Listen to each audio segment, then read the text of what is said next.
All right, welcome back to Resilient Voices and Beyond. I'm so excited for today's episode and today in general. Going to be releasing 3 episodes today, so tune in.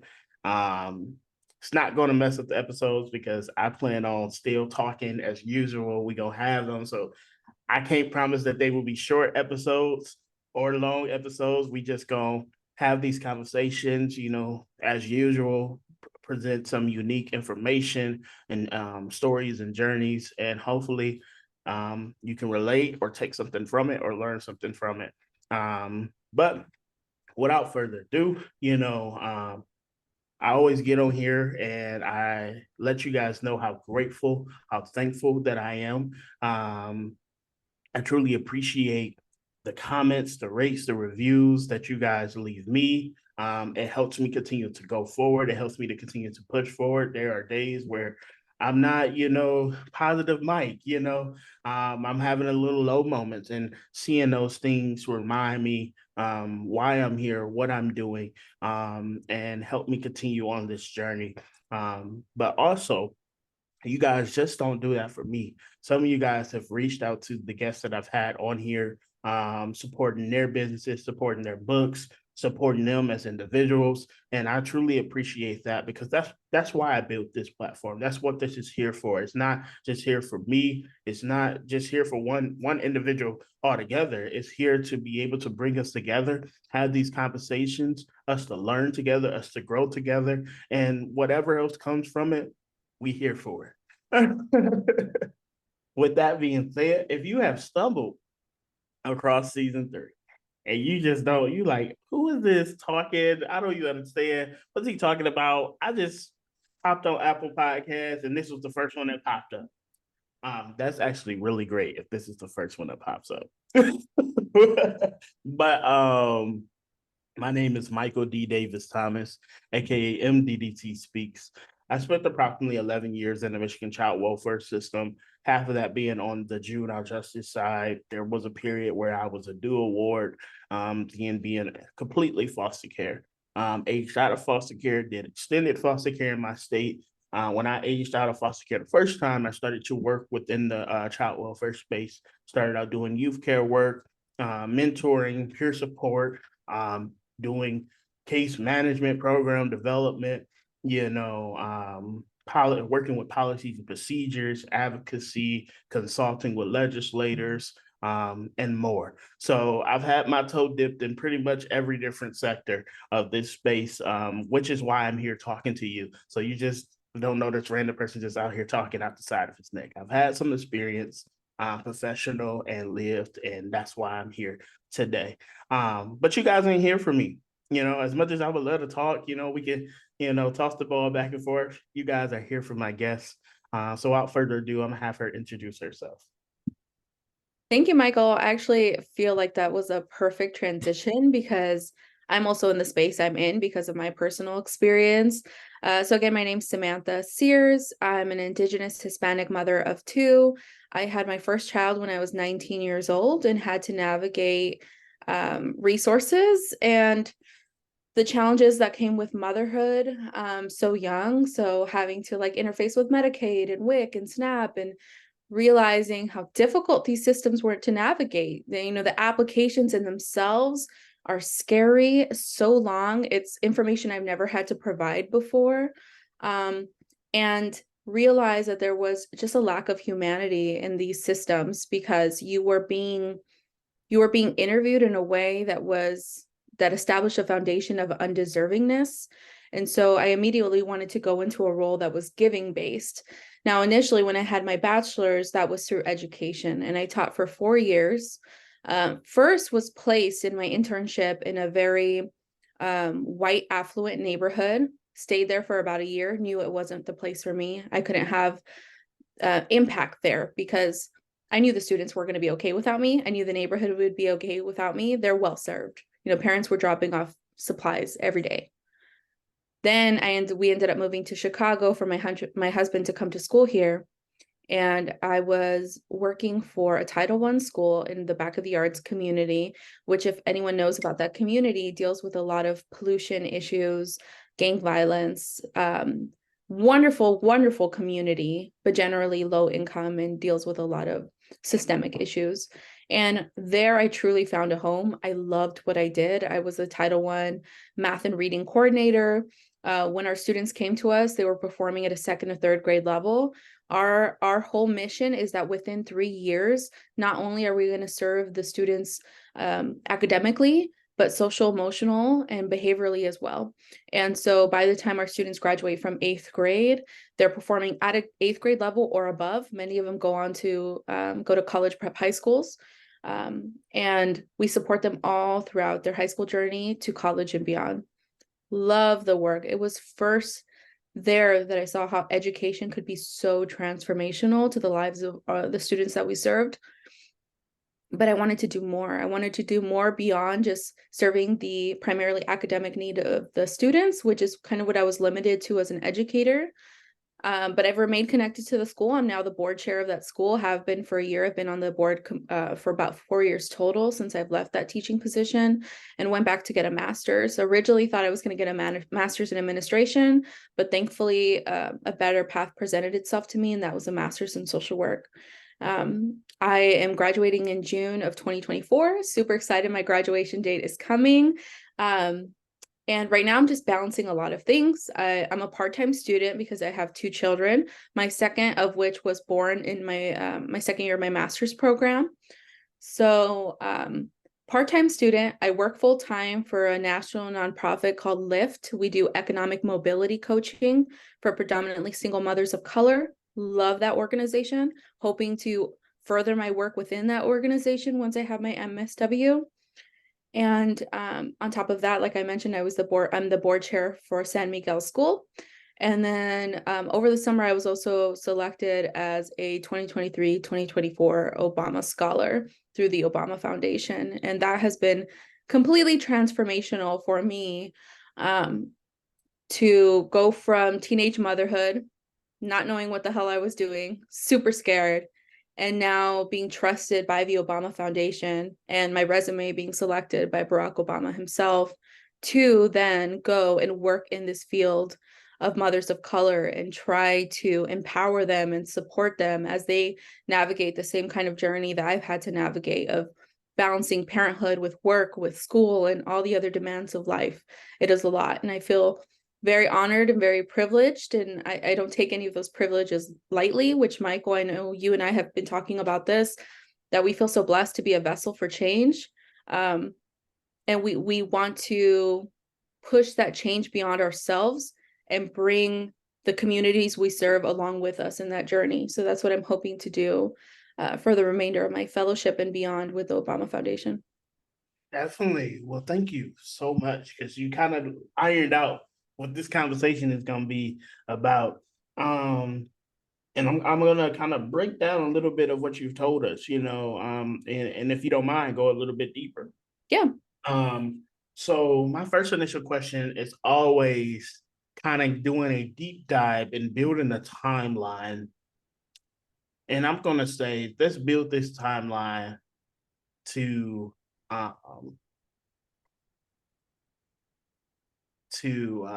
let's see, your first degree. So walk us through the journey of becoming an adult. Then, after 18, 19, now you're a pregnant mother, figuring it out, and more. Yeah. I would say my bachelor's has been the most transformative experience of my life, even beyond my master's. Once you have that first degree, you have that confidence, you have something physical to hold that you could keep for a lifetime. It's easier to go for additional degrees beyond that. I feel like it's been far easier. But to do the initial degree was really difficult. I got pregnant my freshman year of college, and my son was born in my summer between my freshman and sophomore year. So most of my undergraduate degree, I was balancing motherhood with working, having to provide for the baby, and then also student teaching and my classes. It was a lot. But I will say that my experience with teenage motherhood is nothing compared to the mothers that have to do it alone. Mhm. I was never a single mother, though I was a teen mother. And I feel like my husband being supportive and staying by my side, he was also a young dad. You know, when my son came around, he had just graduated and he was 21. Um, so a couple years older than me, but still incredibly young and didn't really know what he was doing. And I remember finding out I was pregnant because I had gotten a couple stretch marks on my stomach, which was bizarre. So I took a test. I found I was pregnant, and I was honestly devastated. I've always felt a lot of pressure that I put on myself to succeed because academics always came very naturally and very easy to me. I was the kid like everyone wanted to cheat off of, right? Like they wanted to copy my paper. They know Sam did her homework. They wanted to like take a look and take a peek, whatever. That was always me. Mhm. So to find out that I was pregnant was like I felt all the pressure, though they weren't necessarily directly giving me pressure from my family who had such a tough journey to come here to the United States. My grandmother sacrificed so much for this family. She was a teen mom herself multiple times. I have 9 aunts, many of them which were teen moms. And so I was like, everyone was like, Sam's the one who's going to make it. You know, she's going to make it. She's going to be big time. She's going to be this huge professional. She's going to make a lot of money. She's going to change the world. And then found out I was pregnant. And that was heartbreaking for me because I thought there's no way I'm going to graduate now. Um, and still to this day, I remember that when my then boyfriend came home from school and I had to break the news to him, the first thing I asked him was, you don't, well, the first thing I told him was, you don't have to stay. Because in my mind, it was so normal for women to do this by themselves. I had a lot of aunts, but really no uncles. And my grandfather was never around. My dad was around, but to be honest, he was one of the few. You'd go to like holiday parties, it's just a room full of women and their children. Mhm. There's no dads. So to me, it was so normal for women to become pregnant and for men to leave. And so I almost like immediately gave him an out, gave him permission to leave, which is so bizarre because we had a strong relationship and we had been friends since high school. Um, but he just immediately supported me and he's like, "What are you talking about? Like, this is our kid. We're gonna take care of our kid. It's going to be okay." He reassured me, and now here we are. He has a JD. He's now an attorney. He's first gen. Mhm. Uh, and I'm graduating with my master's in June, and I'm second gen. Very proud of that. And we're now 2 kids deep. We just purchased our first house a couple of months ago, and how beautiful a life we've been able to create together. But I will say, if he didn't stick around, this likely wouldn't be my life. Um, I want to like, I love that. You know, I spoke about one of the podcasts. It's actually going to be released today. Right before yours. Last night I was speaking with a one of my guests, and we talked about like she gave a shout out to her husband, and she gave a shout out to her husband, you know, for sticking there, for being that individual to, you know, like, oh, seeing what was the, I guess, the baggage, you know, that came, you know, and it was like, well, no, we got this, we go grow together, you know. Yeah. And I would say that again, just a shout out to those individuals who are willing to stick through and grow. You know, I truly believe those are special kind of individuals because um, sometimes us who come from certain circumstances, outcomes, you know, or just certain family dynamics like you, that's all you have seen, you know, as women doing it by themselves, you know, we get, it was a saying through church, sometimes you get in the way of your own blessing. Yeah. You know, like he was like, it's right here. You know, it's $100 right there, but you gonna take the longer way around. You know, and it's Yeah. for us, it's natural. Like that's where our mind goes because of what we've been through, the environment we have been placed in. But it's sometimes we get those select few people that be like, you tripping, whatever, we gonna do this. You know, and I'm always excited and I feel a immense heartwarming sensation when I hear those stories of those individuals who helped us, you know, navigate ourselves. So my question from that is, what did that growth look like? Because you both are young adults. You were a teen. He was beginning, 21. Really, I feel like still a teenager learning, but I he was know. He was in the still watching mind. wrestling twice a week and fighting his brothers on the ground of our apartment. Yeah, he was a kid.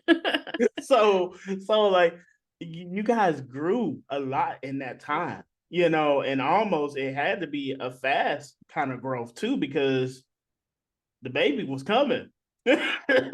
So for those young moms out there, for those young parents out there, talk to us about how did y'all grow together, and how did, because the reality of relationships, there are some times where y'all probably butt heads. How did y'all navigate those times? Yeah, I think my husband and I still 10 years into our relationships, 10 years plus, we always say that there's a million ways that this relationship could have gone wrong. Mm-hmm.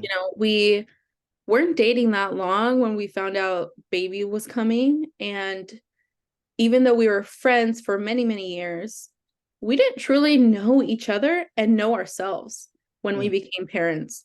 And so we've had to do a lot of growing alongside each other.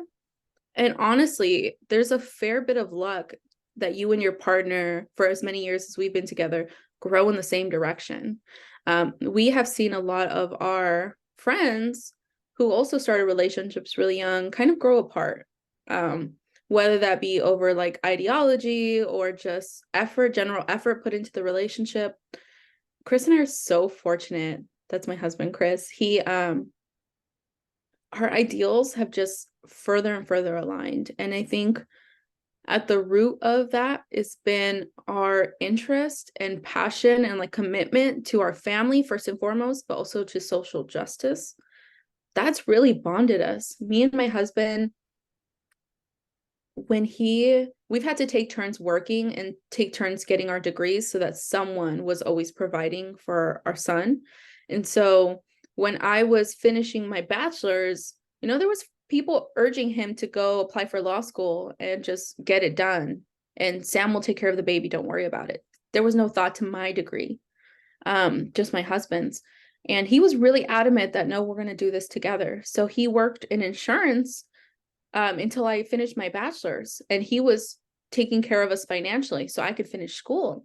Mm-hmm. And then when we moved here for him to go to law school, I was teaching, and I was the only income in the household to support him in his JD. And honestly, there was 3 years where I hardly saw him more than maybe an hour a day because he was always studying. That's another thing about being first gen, that it's not like normal experience because everything is so new. You're not used to this environment. There's hardly anyone who looks like you. The whole thing is very overwhelming. So he had to study twice as hard. He had to spend twice as much time at school and in the library. And he had to work twice as hard to even make friendships because everyone had these common experiences. And he was a kid from South Phoenix who grew up with 3 boys, single mom, first gen. And so life was very different for him. So he didn't have that commonality of bonding of experience. So that was incredibly hard. So there was 3 years where we were in a brand new city, no family around. I was working full time, only one taking care of the house, the baby. And still I stayed through it and supported him. It would have been so easy for me to be like, okay, I'm not dealing with this. I'm lonely. I'm overworked, which I was. And I could have gone home and just stayed with my mom, my dad, raised the baby there, separate from Chris. But I stuck through it for 3 years of loneliness and hardship so that he could finish his JD because he had done the same for me years before. It would have been so easy for him to graduate 3 years earlier, have the JD, start earning good income if he would have separated from our family unit, but he didn't. He waited for me to graduate. And so we're always blessed that we continually meet each other in the middle, continually sacrifice for each other because we have a bigger picture of one, we need to keep this family together. That's of utmost importance to us is that our kids have both a mom and a dad, two parents, loving parents that are taking care of them, but also establishing our careers in fields where we know we can make impact. I believe everyone can make impact, even without degrees, without a certain title, you can make impact. Dude, look at me. Exactly. You can make impact, absolutely. This just accelerates impact sometimes. And so my husband had clear vision of what he wanted to do. He wanted to get his JD, and he wants to do criminal defense for juveniles. That was always what he wanted to do. With me, I always wanted to work with families, supporting families, especially mothers of color, single moms, because they had it way harder than I did. And I had it rough, especially when we first had our son. Mm-hmm. So we've never lost sight of that we need to support each other in our degrees, knowing it's going to be so much harder if we're separated. You know, we need each other, and that's kept us bonded through this entire time. I love that so much because coming from and very similar experience, all I saw was women, and I think that's a common. And I don't want to. I may be stretching here, but I think it's a common theme with BIPOC individuals. Yeah. You know, seeing that women are leading the family.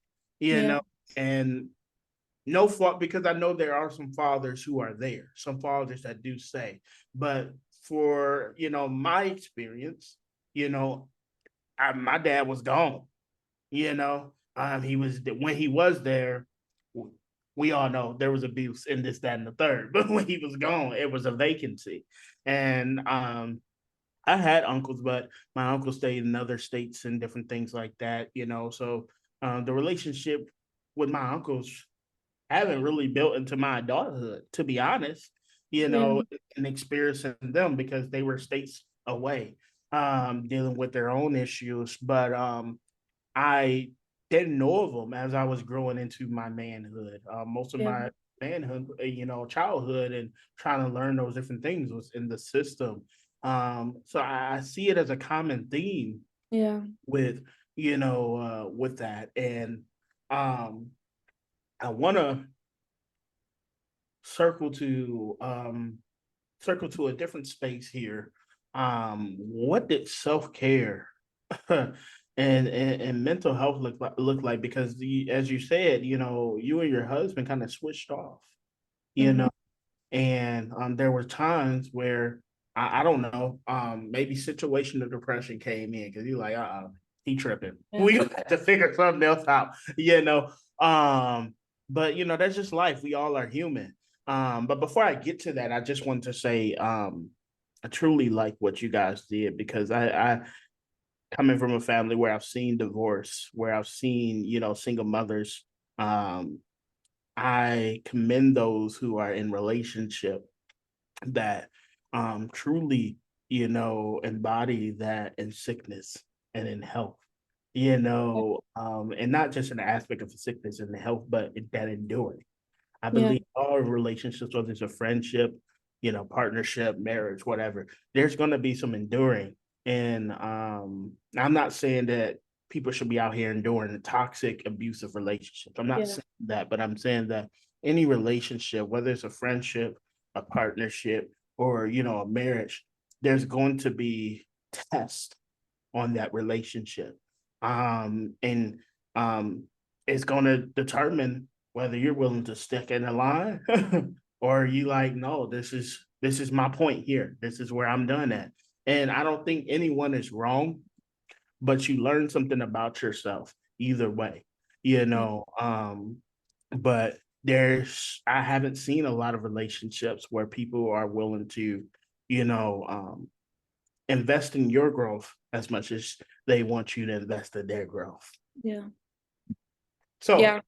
yeah, go ahead. You're hitting on two really good topics here. Self-care and fatherhood, or sometimes the absence of fathers.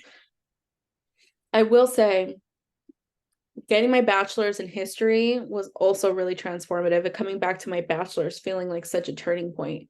Mhm. The more my husband and I have access to education, I feel like the more our marriage has been strengthened because we have an understanding, a systematic, large scale understanding of families, especially families of color and what we've gone through.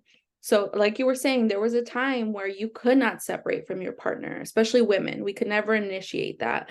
And so women dealt with a lot of abuse, physical, mental abuse, sexual abuse, you name it. There was a lot of abuse present. And men too, to a lesser degree, also experienced that abuse. Mhm. Then we started switching to a format where it was okay to leave, and now we have really high divorce rate.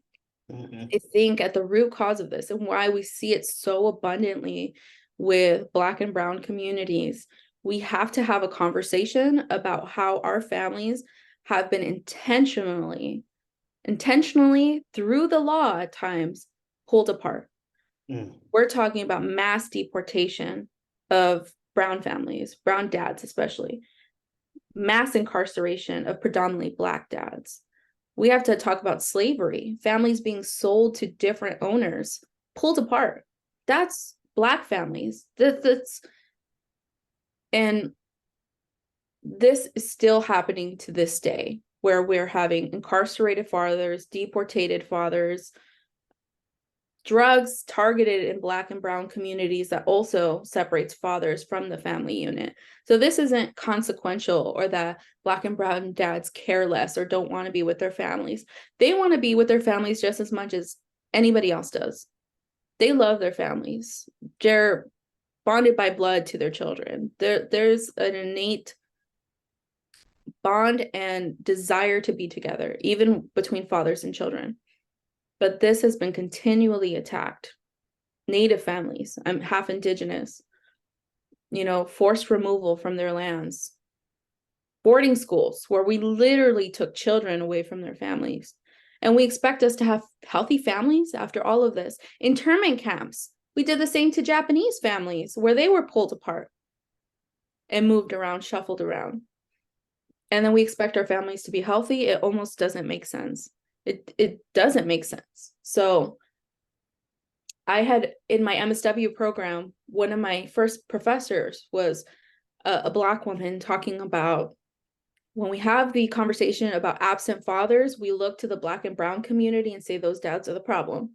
Mhm. But no one ever points to the white slave owner who was a father, and through rape impregnated a lot of the women that worked on their land and never once took care of any of those children.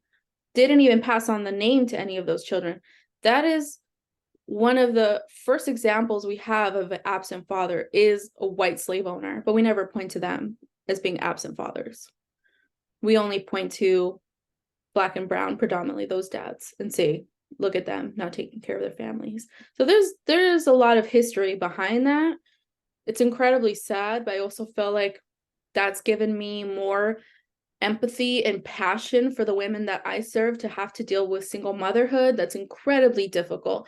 And I do have still moms who are with their partners and are raising them together. And there's additional hardship to that too, because also the services that we have does not encourage people to be legally married because your benefits are going to drop and you'll be less inclined and able to take care of your children. Mhm. So even that doesn't promote marriage.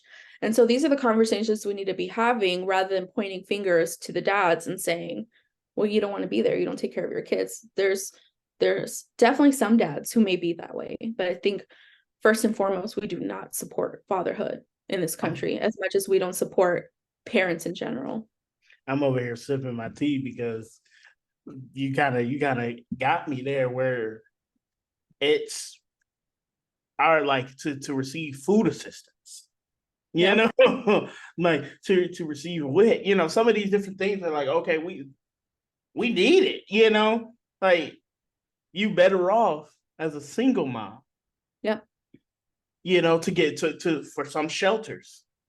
You're better off to get out of living on the street to get into this shelter, being a single mom, than to come together as a family. Yep. And me and my husband for years made the decision to not be married legally. or we would be less able to take care of our son. So we don't support fatherhood in multiple different levels. And that's really a shame. But there's definitely a lot of wonderful organizations that are bringing this to light and working in this space. But to answer your second question about self-care, I think education has been the number one way I take care of myself, because it allows me access to information that I wouldn't have had otherwise, which opens the way that I view and perceive people. The way I have empathy for people is expanded through education, because I have access to a viewpoint I wouldn't have had otherwise. And that's been so beautiful and so incredibly blessed. Other ways that I support myself, especially now, juggling so many things, the Obama Fellowship, working full-time, going to school part-time, I'm the board chair of a school, I'm a room parent, I have 2 kids, I have my house, my husband, so much responsibility. I've had to be really intentional about taking care of my weekends, protecting my weekends. That is my family time. Occasionally, I will have a responsibility on the weekend that I cannot reschedule. Like for San Miguel School, if I'm doing an event, a charitable event, fundraiser, supporting with that, that's on the weekend. Okay. But for the most part, I try to not plan anything. I decline a lot of invitations at times, which has reduced my social circle. But first and foremost, I need to protect my family time. They don't see a lot of me on the weekdays, so they need to see a lot of mom on the weekends. So doing that has been wonderful. And then I also have a clock out time. 9 o'clock comes, mommy's clocked out. I'm in bed by 9 o'clock nightly, and I'm just tired. I need time to just scroll mindlessly, to just read, to just go to sleep early sometimes. My kids know, my youngest is asleep by then, but my oldest know he can come and snuggle mom. I'm here on my couch, but I'm not making no more snacks. He's 9. He's old enough to fix himself a snack. I'm not finding the toy that you lost or your shoe. No, go ask dad. Dad's downstairs. Mom is done by 9 o'clock nightly because I need a shut off time. It's so ridiculous that we expect moms to be on from the time they wake up to the time they go to sleep. That is not sustainable for anyone. And I think a lot of moms are forced into that by not having a support system. Again, I talk about being married and having my partner with a lot of privilege and a level of humility, because I know that's not everyone's story. But for me, just having that clock off time has been wonderful. I feel that. So, like, not married. I don't have kids, but I'm an ambivert. So, like, I do a lot. 3 episodes today. You're workaholic. Yeah. That's crazy. And the crazy thing about this, I told somebody a while back ago, like my podcast, my advocacy, in a way, yes, it is still work. I'm not gonna say yes, it is still work, but like I have designated things that's work for me, you know. And this is like, Michael, you get to be in your space. Yeah. So there's a level, but also I still have to be mindful. I'm like, okay, I'm listening to stories, I'm talking to people, I'm recounting my own experiences. There's a level of doing this enough times where it will affect me. So I have to draw back and to do some, like you said, that mindless scrolling, but I have a people meter. So, I'm that person, like, and I always use this scenario when I say this. I'm that person that I can have people who roll with me. Conveniently enough, me and my sister have a semi-cordial relationship. So when we do anything, I'm typically the driver because I prefer to drive. I prefer to drive anywhere. If there's a time where I can drive, I'm going to drive. So she rides with me, or whoever else rides with me. And when I'm done, I got that winding finger, it's time to go. If you ain't on that, you going to catch an Uber or a Lyft because I'm going home. Yeah. But I've had to do that because I just realized, I give so much out, and in order to be Michael, that's that space, that atmosphere of positivity, encouragement, motivation, I have to refill that cup, and refilling that cup looks like, sometimes sitting in my nothingness, Yeah. sleeping in when I can, turning things down, and there's nothing against those people or that organization or, whatever that may be. It's just like, look, I'm doing me today. I'm focused all on me, so I can appreciate that so much, so much. I want to switch gears here because I want to get an opportunity to talk a little bit more about your work that you do now, the program, what it looks like. Um, and I'm gonna ask this again, but how can people know more, get involved or what have you? Yeah. I do a lot, so I'm gonna run through them really quickly and feel free to ask follow-up questions. But at San Miguel, I'm the board chair. I oversee about 10 to 15 board members. And what we do is we plan fundraisers, networking events to support the mission of San Miguel School, which is to provide a very robust curriculum and program that addresses every holistic need of the child for 3 years while they're in middle school, which, as we know, are some of the most challenging years. So helping them support their fundraising goals, helping them expand their network. For us as young professionals, to also promoting networking within us so we can leverage these relationships to expand our individual work beyond just our connection to San Miguel. And then one of the more fun parts of my job there is we plan socials and outings and trips for our students, which being from back of the yards and tend to be like tighter family budgets, their experiences tend to be rather limited. Some of them have never gone to downtown. They're not even far from downtown. They're maybe 20 minutes from downtown. So we take them to like zoo lights. We will bring them to our annual gala so they can like see this really fancy event and dance on the dance floor and meet them, like introduce them to some fabulous people. We took them to the Red Stars game to go watch a soccer match, and they get to take pictures with the players. And so that's definitely one of the more fun parts of my role there.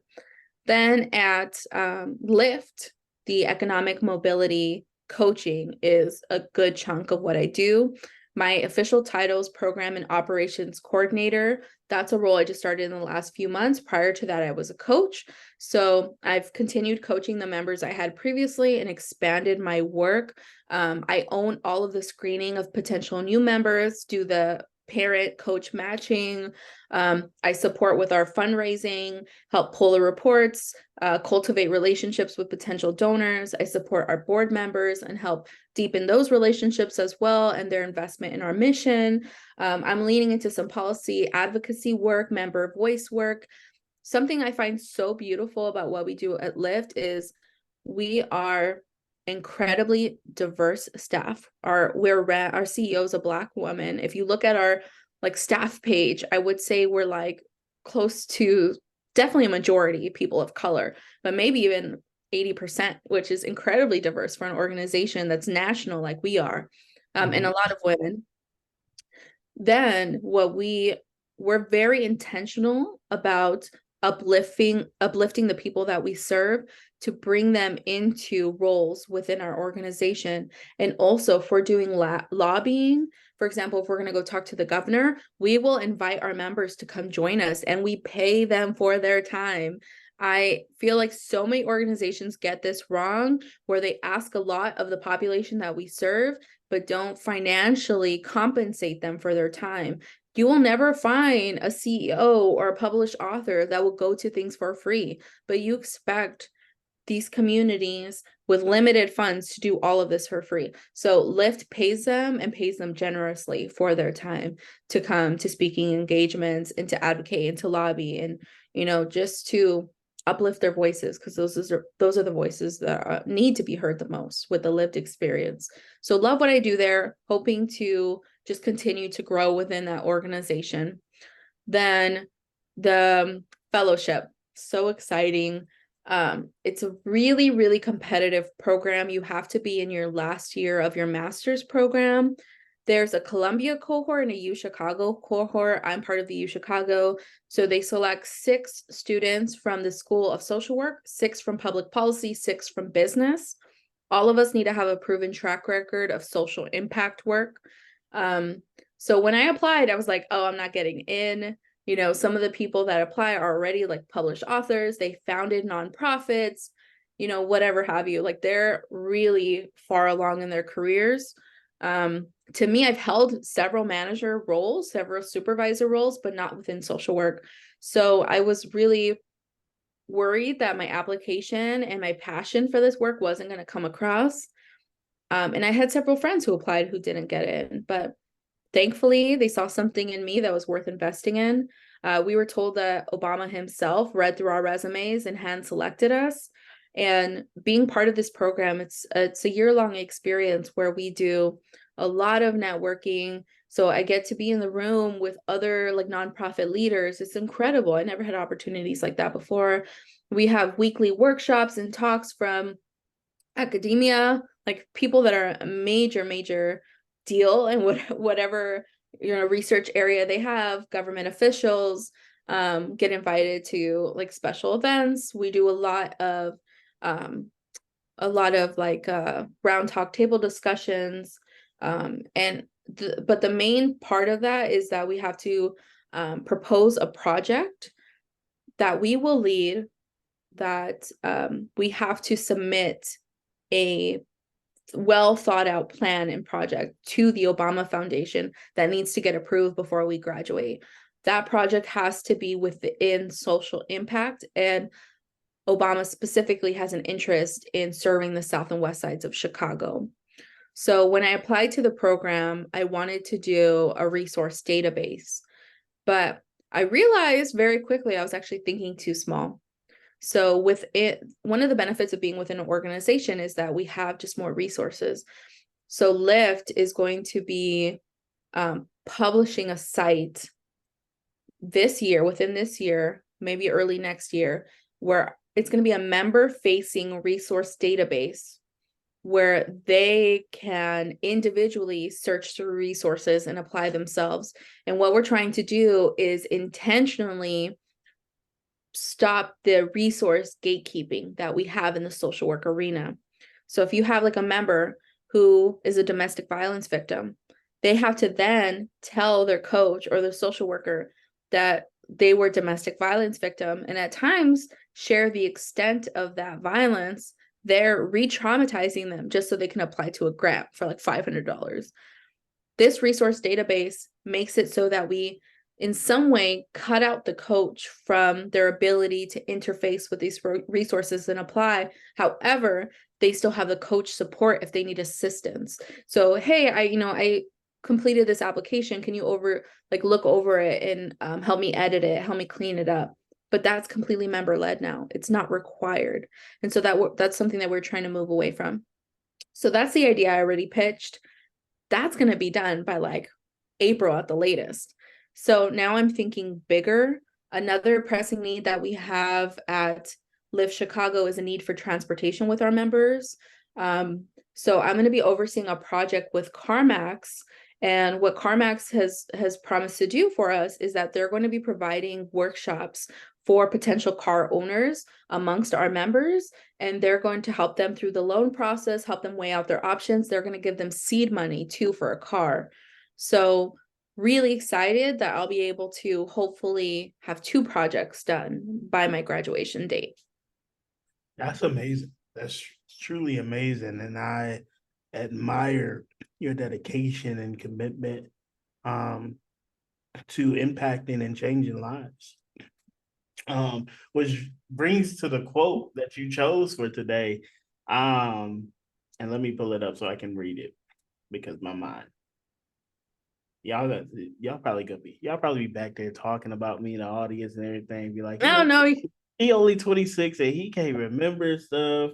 He 3 podcasts today, you guys. Like no one does that. Give him some grace. But while you're looking that up, Michael, I want to shout out the Lift Chicago team. None of this would get done without their hard work and dedication. They are an amazing crew over there. Our executive director, Sarah, she's like about to pop with her first baby, and she's like putting in some extreme hours over there. Incredible community over there. So all of this is done with their support. It's a team effort. So really appreciate them. I'm grateful I found such an amazing organization.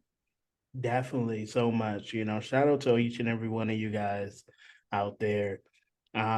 Lift in the quote is lifting families through hope, money, and love. Now, when I read this in the email, let me tell you, I was like, I was gonna send an email out. You sure you want to put this email? But now listening, and I know we had our conversation listening, I was like, I ain't gonna say nothing. We gonna bring this full circle. And this is bringing it full circle because a lot of times in the child welfare space and outside of the child welfare space, and I'm just gonna say the systemic space of work and social welfare and just helping people find those resources, we are afraid to mention money. Yeah, Yes. and the reality is, and I'm gonna say this because I haven't heard nobody say this. The reality is people getting paid, a check from the pandemic has helped people in more ways than them trying to apply for a resource, having to wait, all this other stuff, and this, that, and the third. And I'm a firm believer that yes, we do need some of these programs and these supports because that can help. But don't nobody know best than the people themselves. So why not put the money in their Absolutely. hands to help them? Absolutely, You Michael. know? So I love that. I love that quote. I'm glad that you put it. It speaks for volumes. Yeah, I think it's wonderful. That's our motto at Lyft. And you know what? We agree with you. I think for too long, we have not trusted people to be the head of their household and to know what's best for their families. But we know that when we give people money directly, they use it correctly. They use it for their families in the way that best helps them. And we need to trust them. And so that's what we're trying to do at Lyft is move away from a model that if a person applies for a resource, like for example, utility assistance. We only trust that organization only trusts to pay the vendor directly. They don't trust to give the person the money directly. Mhm. And that's so problematic. So we're moving away from that model, always have from our roots as an organization, moved away from that model and saying, no, we need to get the money in their hands directly. So we have a family goal fund where every 90 days that our members are in this program, we're paying them for their time, direct cash transfer. There's no ties to it. You can use the money however, which way you'd like. Now we're also trying to expand that work now with the Cook County Promise showing us and showing the researchers, showing the rest of the world that this model is effective and it works. And we're wanting to expand our work in guaranteed income to provide a healthier stipend monthly to the families that interact with our program. And we're hoping that we can be a very strong model for all of Chicago, but also the entire country to adopt this plan. Because when families are not stressed for income, for finances, their mental health goes up, their physical health goes up, marriage constraints, that goes down, domestic violence rates, that goes down, children going into the foster care system, that goes down if we just support families financially. And while the services are great, they're so needed. A lot of the times they tackle one part of the overarching problem that is limited financial mobility. And so that's what we really focus on at Lyft is getting people money first and foremost. Love is great. Hope is great. We all need that. But first and foremost, to survive in this capitalistic society, we need money. Definitely. You see, I couldn't have said it better. With that being said, I just want to say I'm so grateful for you being on. I have few questions, statement pieces that I would need from you as we end out today's episode. Um, what advice would you like to leave here? Any tips, tidbits? And I usually leave it to the guest to choose, but I I don't care what other piece of advice, but I do want you to give one general piece of advice additional to whatever you give out to everybody else, to those young mothers out there. And I would even extend that out to those young fathers out Yeah. there. See value in yourself. Surround yourself with people who also see that value so you can lift yourself up. Feel like that is so huge. When I first found out I was pregnant, very quickly, there was people that were willing to support me. Not gonna lie, still a little disappointment, but they were going to support me through the end of it. Where there was also folks who were incredibly disappointed and then did not support me. Mm. So, and it's interesting, those same people will now be like, look at amazing things you guys have done with your lives. But we don't need the support now. We needed the support then when we were 19 and 21 and scared. That's when we needed the support. Mm-hmm. So be intentional about the relationships you have. Trust yourself. Surround yourself with people who trust you, who want to raise you up, and you can do incredible things. Education is a privilege, but if you can access that privilege in any capacity, a training, a certificate, associates, bachelor's, master, whatever you end up doing, education doesn't always have to be this 4-6 year degree that we see it. Any access to education, reading a good book, listening to a good podcast. Education has been so transformative in my life, my ability to parent, my ability to lead, my ability to give to society, and to my husband's as well. If you can access education, that would be my second tip or piece of advice. Thank you so much for being on here. The last piece is any last comments. In this space is if you got a rap song, an EP, some poetry, whatever, how people can get a hold of you, how people can connect, how people can find the Lift program. Yeah. Feel free to share. Man, I wish I was musically inclined. A rap song would have been cool, but I'm so not even in the slightest. If you're interested in volunteering at the school or want to learn how to become a board member, or you have a child who's in middle school close to Back of the Yards, incredible program, highly recommend that school. We are San Miguel Chicago.org. If you're interested in applying for the Lift program, we do parent coaching. Over there, it's whywelift.org, and Michael will post all the links as well. And then if you want to follow me, my journey through the Obama Scholars Program, kind of get a sneak peek on some of the work that I do behind the scenes for Lift. My LinkedIn is where it's at. My LinkedIn is Samantha Siers. My last name is Siers, and I'm sure Michael can share that as well. But I hope we connect. Definitely. It's truly been a privilege and a pleasure having you on today. I'm gonna say this, if your husband ever wants to be on, because I'm interested to hear his journey and from his point of view, but also the work that he's doing, and helping juveniles. We'd love to have him on.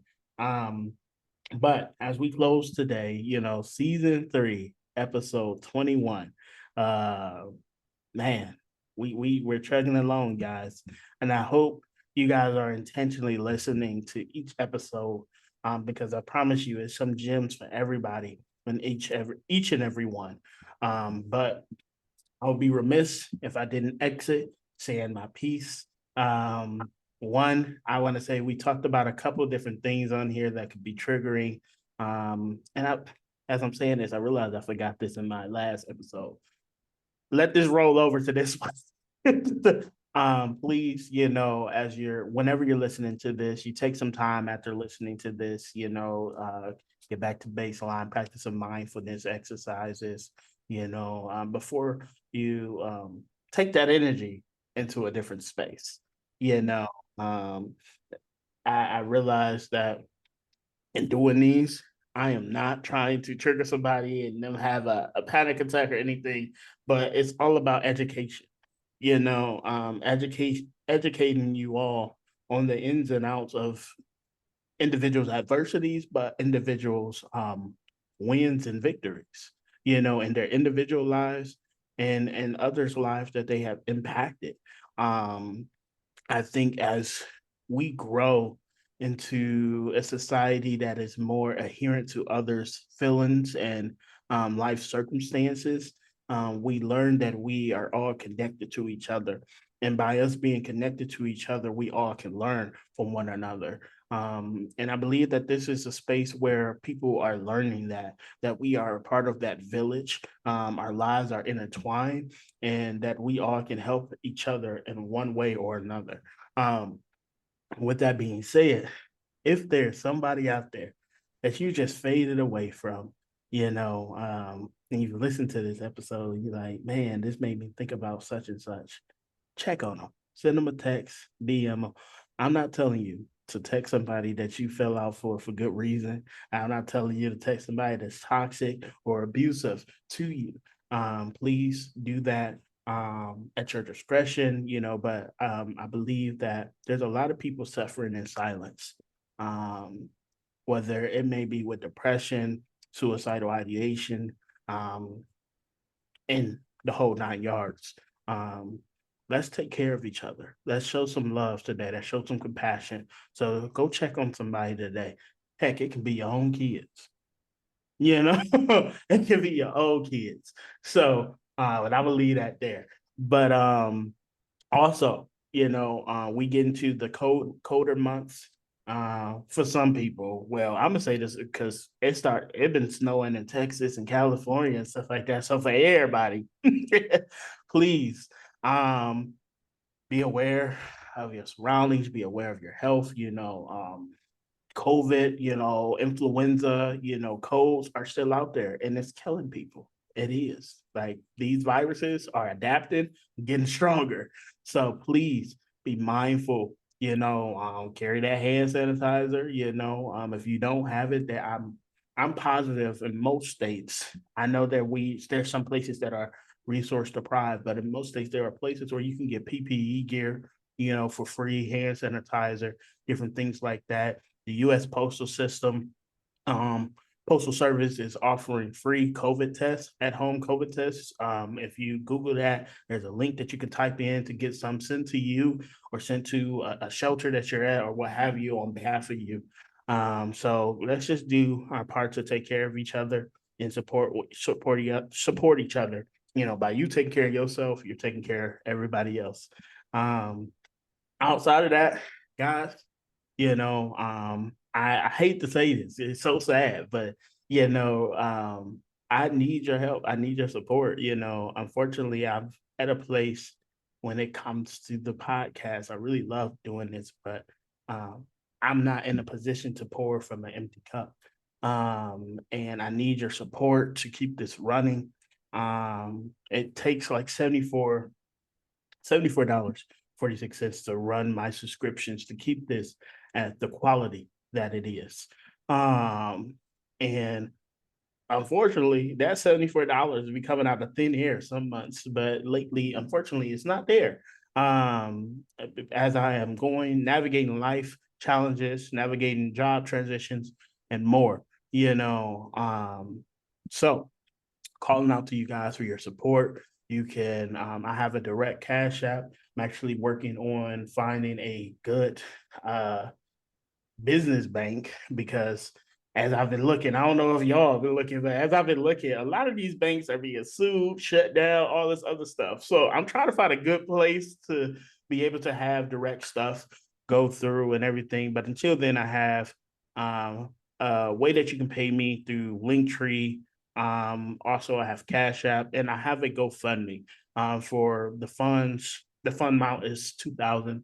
GoFundMe takes a percent out of it. I believe after I calculate it, it will leave me with $1,999. And that is to go towards 2 years paying up for all my subscriptions for the 2 years. Equipment maintenance, because most of you guys know I record off my laptop and everything. Laptops need maintenance or they will shut down on you. But also just to continue to do this work.